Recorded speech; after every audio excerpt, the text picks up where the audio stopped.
Okay, I already have my packet tracer running, and I also placed my previous router as well as its module into the router. The router currently is turned off. We will be using the CLI, which is command line interface, but at the current moment you can't actually click on it because it will give you an error because my device is not power on, currently it's power off. So I'll just click this OK, and let me turn on the router first using the on switch and go back to the CLI. You will see the booting process, so let it just boot up for a moment. Okay, then there is the message, would you like to enter the initial configuration dialog? At this current moment, we will just say no. We'll come back to that much later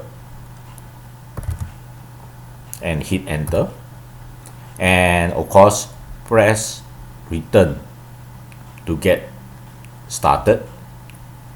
Alright, right now the mouse is very much useless because we are inside the CLI.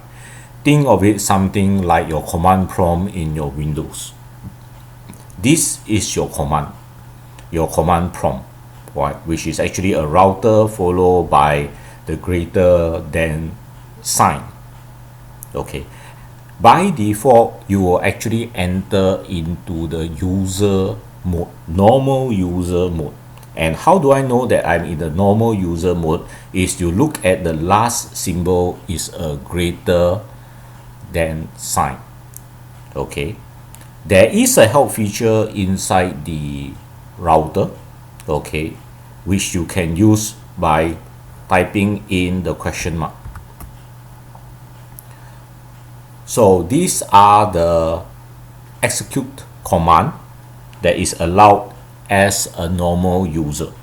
However, you will notice that there's a lot of things we can't do here. Okay, so what I'd like to show right now is the enable command, this one over here, enable command, which is to turn on the privilege command.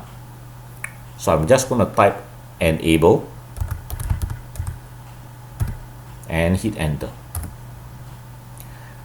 Nothing actually happened, right? But if you look very closely, you will notice that the last symbol is no longer a greater than sign. The last symbol is a router hash.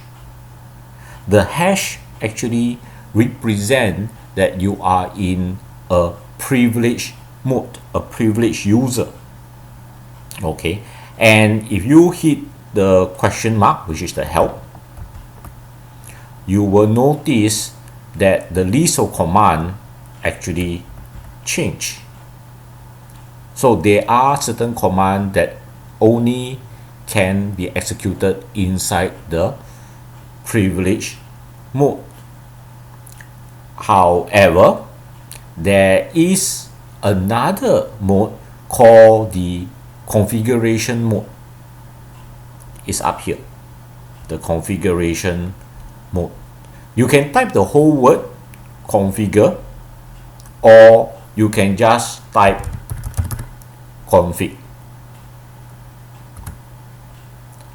A question will appear, config from terminal, memory, or network.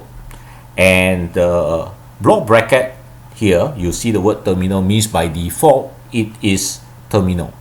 So I'm just going to hit enter. So I will enter my configuration command per line and end with the Ctrl Z. Okay. Now notice the prompt again change. You still have the hash at the end of the prompt, but now you have a bracket with the word configure, which tell you are actually in a configuration mode. Alright, now what if I do not want to be in the configuration mode? Right? What if I do not want to be in the configuration mode? Well, you can exit. So if I type exit and hit enter again, you will see your prompt, and your prompt is a hash without the word configure. So you are back to your privilege mode. Okay, if you want to exit the privilege mode, it will be disable, right, which is the opposite of enable. So if you type disable and you hit enter, okay, you will go back to your normal user mode. So the user that is being represented in a router actually means the administrator. So the administrator will have to understand which mode each command can work in. Alright, we'll cover the command much later in the subsequent series.